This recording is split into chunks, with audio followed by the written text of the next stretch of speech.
You know, I can tell I'm getting older. A year like 2023 is filled to the brim with great games, and I'm isolating myself from nearly all of them, focusing on old franchises in their entirety instead. I guess I don't feel the need to be part of the conversation anymore, so I just say fuck that, where's my Mega Man X? Today's subject actually falls into both camps, being an old series with a new entry on the horizon. It's a long-running series of action hack and slash RPGs, and if you don't know what that means, you run around stabbing shit until numbers go up. With a new entry on the horizon sometime in the West. Hey, I suppose I have to make the video somewhat relevant. I don't even know what prompted me to start the East series. I think at the beginning of the year I was just looking for something short as a break between the Xenosaga games, and seeing the how long to beat statistics put this game at just over 6 hours, and the Steam price being the equivalent of leftover change for the coffee machine, I said, well, why not, worst case I'll refund it. Short story, that didn't happen. I actually enjoyed my time with the series somewhat, and it basically sent me on my quest to finish every single entry. And now that I passed the finish line, I can say that holy hell this guy breaks a lot of boats. And I can also be confused with the chronology of it all. I mean, the release order is this, the order of in-game events is this, and this is how I played it. Yeah, I'm weird, though I have my reasons. See, several different entries have similar gameplay styles. Seeing as most of the stories in the East series are standalone, I felt it better to stick to the gameplay style I was used to rather than jump between styles and maybe get confused that way. And I do have to say, it is very handy that every entry is just readily available on Steam, because fuck used game prices. These are the most current versions of each game. They have their original counterparts. I might even record some long plays of them. But for now, I'm sticking to what the general consumer can easily acquire. No emulation nonsense. I'll try and talk about the games grouped by their gameplay styles. They are all hack and slash games, but they have differences that kind of make them their own unique groups. Throughout this you'll see that there's two central pillars that the East series is built upon. Exploration and quick combat. Even at the start of the series. Though, for the first two games I think real-time bumper car simulator might be a better description. See, you have no attacks, save from the magic in the second game, and are required to usually bump into the creatures to damage them. It's all a matter of grinding out levels, equipping the best gear, and giving item A to NPC B for event C to happen. Very basic, but this is a remake of a game based on the original from the 1980s, so I mean, yeah. I do have to say I did enjoy the last dungeon of both East 1 and 2, taking nearly half the game's length to finish. Sure made it feel like a final dungeon, especially Darm Tower in East 1, which is standing there like the BBC equivalent to the Leaning Tower of Pisa. And hey, there were save points inside, so none of that Crystal Tower bullshit from Final Fantasy III. I also find it amusing that the villain of the first game is called Dark Fact. Dark Fact? Really? Is he gonna tell me about how I can destroy my DKC2 cartridge by using barrels in a specific way in the Castle Crush stage? Yeah, I couldn't think of a better horrible fact as an example, or I could, but every time I researched something just went, wow, that's awful. Let me not ruin the video by stating that, so broken Donkey Kong Country 2 it is. We can live with that, right? I enjoyed my time with both games, but I did have a bit of an issue. I felt that the bosses for East 1 were not properly designed with the movement of that character in mind. As the only means of attack is bumping into an enemy, them pulling a Toho and going nuts didn't help in the pattern learning, and I felt they should have been more sluggish. This nearly turned me away from the series, but East 2 remedies this by allowing you to cast spells, and just in general having bosses that aren't such agile pieces of shit. They still hit hard, mind you, but this felt fair, whereas this feels cheap. Both games do have a habit of requiring a massive amount of grinding, not so much for experience, but rather gold to buy equipment with. The best equipment is usually found in chests near the end of the game, which remedies this a bit, but considering it's the end of the game, the journey there still requires a lot of grinding. And it basically makes it so you have to stop everything that you're doing and just start killing enemies to get a bunch of gold. But aside from all that, yes, it's pretty fun. East 2 is a lot better than East 1, if only for having the magic spells, but it's not like you can skip one considering 2 is a direct follow-up that continues the story. To my knowledge, the only direct sequel, as every other game, is pretty standalone. After that is what I call the Elements trilogy. These are Oath in Felghana, Ark of Nepishtim, and Ys Origins. I'll refer to them as Ys 3, 6, and 0 though, because that's basically what they are in regards to release order. And I call them the Element Trilogy because each game has you using one of 3 elemental swords. They've evolved the gameplay of Ys 1 and 2 because they include platforming and actual combat mechanics instead of just running into enemies. Enemies also have elemental weaknesses, so using the proper sword is really the key to the gameplay here. I think you can get the gist of it just by looking at it, but you can see how a 3D realm really adds to the insanity of things you can design. And it's a smart move, building upon the pillars we described earlier. A sequel should always strive to keep its core identity, lest it be a spin-off or risk alienating fans. There's still tons of items to collect for progression, and bosses are bigger and badder than ever. Obviously it's still a numbers game, but unless you do some insane grinding, you'll never be at a point where you're just steamrolling everything in your path. Ys Origins is definitely the weirder of the 3, being more level based rather than having a world to explore, as you're scaling a revamped Darm Tower from Ys 1. This tower is basically this entire game's world, but as a result it feels more segmented, or rather less organic. This is also the only game I had prior knowledge of. I played this on Steam all the way back in 2015 and I thought it was hard. So it felt really cathartic finishing it this year and realizing, wow, I was a really dumb 19-year-old. The music is also very nostalgic to me. That's something that I can say about all the Ys games, the music slaps like you wouldn't believe. I ain't even gonna preach about it, here's some names, use your Spotify or SoundCloud or LimeWire. I mentioned that most games are standalone, and that's true. They each have a story where silent protagonist Adol Kristen finds a new place and conks out the villain before setting off on a new adventure. But with these 3 games you also realize the interconnected storytelling that's taking place. Specifically the lore behind the magic of the world and the role of the Eldeen, the angel-looking folk. And I want to describe this story bit as an example of how it does interconnected world building very well. I'll only try to talk about some of the key points, but if you want to skip it, here's a timestamp. Starting with Ys 1, you're told of the legendary kingdom of Ys. A kingdom governed by 2 goddesses that lifted the kingdom into the sky 700 years ago after hordes of demons threatened to destroy it. The demons in response made the Darm Tower as a way to scale the heavens and reach the kingdom of Ys. There's also an evil artifact called the Black Pearl.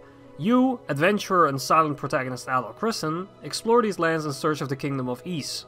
And as video game tradition has it, you find that kingdom and explore it in the second game. The goddesses are discovered until they had sealed themselves away with the Black Pearl on the surface after discovering it was the source of the demonic hordes.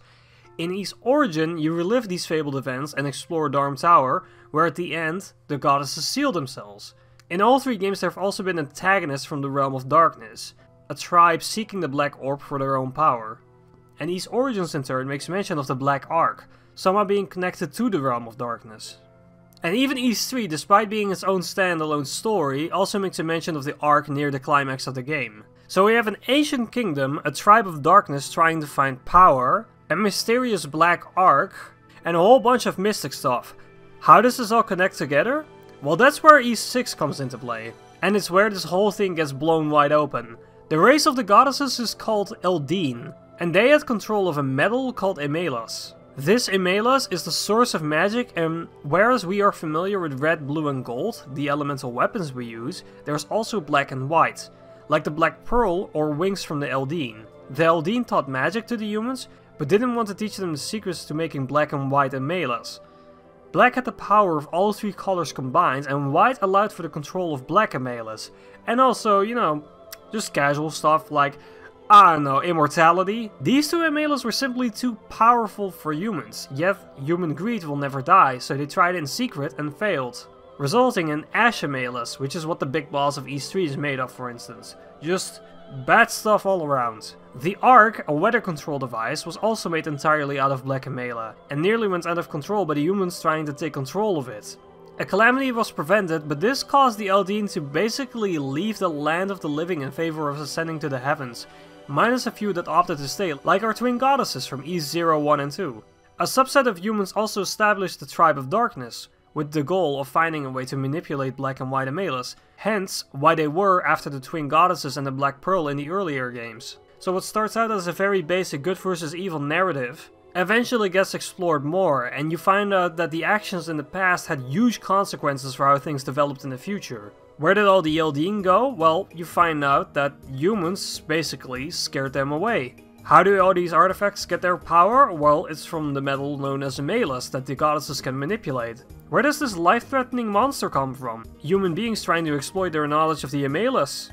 There's other examples of lore like this that keeps being enriched with every new game, but I'd be here for a very long time if I decided to tackle all of it.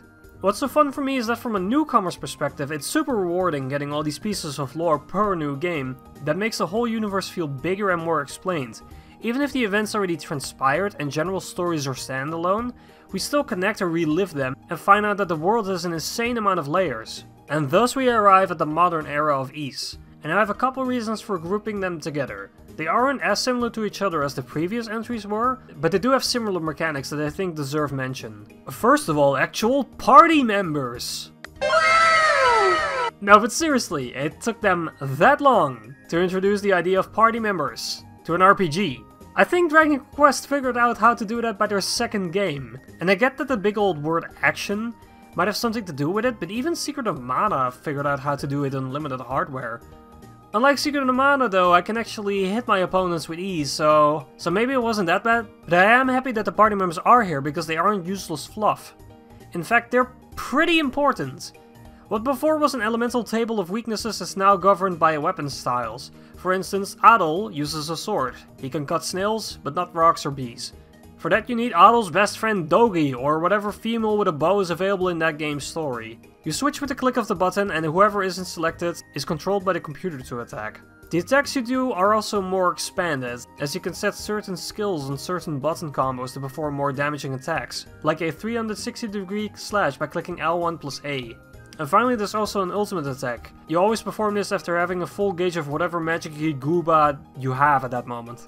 Side quests were also handled much easier, with a quest log or a board keeping track of them. So it's real easy to just open the menu and go, wait, who wanted the milk again? And finally, you don't have a full map yet, but you uncover more of it by exploring. With the games becoming bigger than 10 hours, it needed for detailed exploration. Like I said before, combat and exploration are what makes this series. That's pretty much what all these 4 games have in common. But there's a major difference between these two and these two. See, E7 and Memories of Celceta, despite having the aforementioned mechanics, are still generally played from a side view or top-down perspective. What this means is that the world is always perceived in the same way. You can feel the limitations of the world that you are in, and it's still following its old formula. And then Ys 8 happened.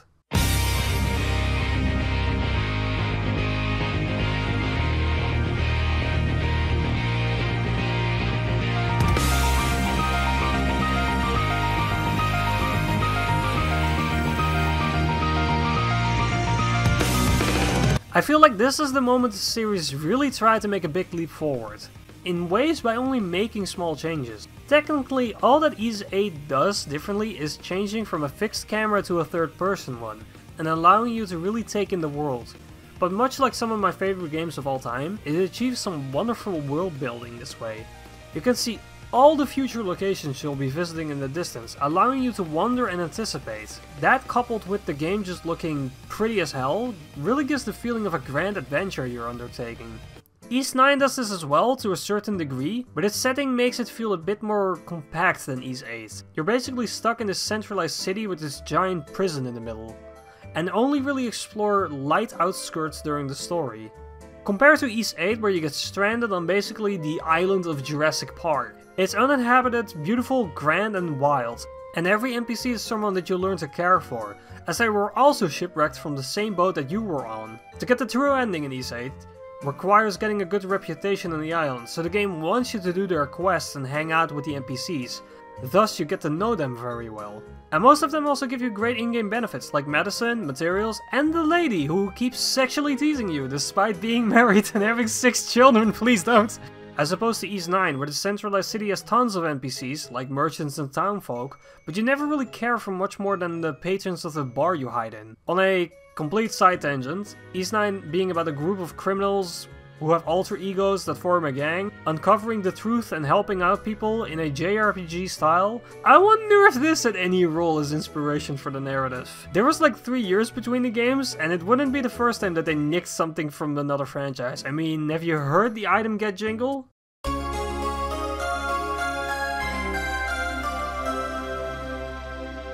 Where have I heard that one before?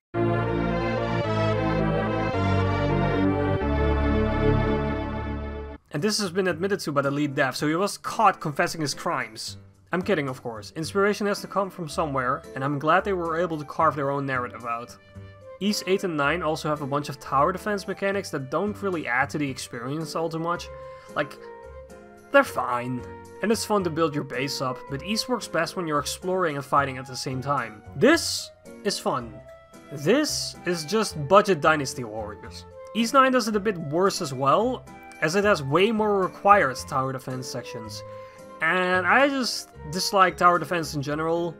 Ys 9 is still a fun game, and the narrative had me questioning many things, but I can definitely feel that it's very experimental and deviates a fair bit.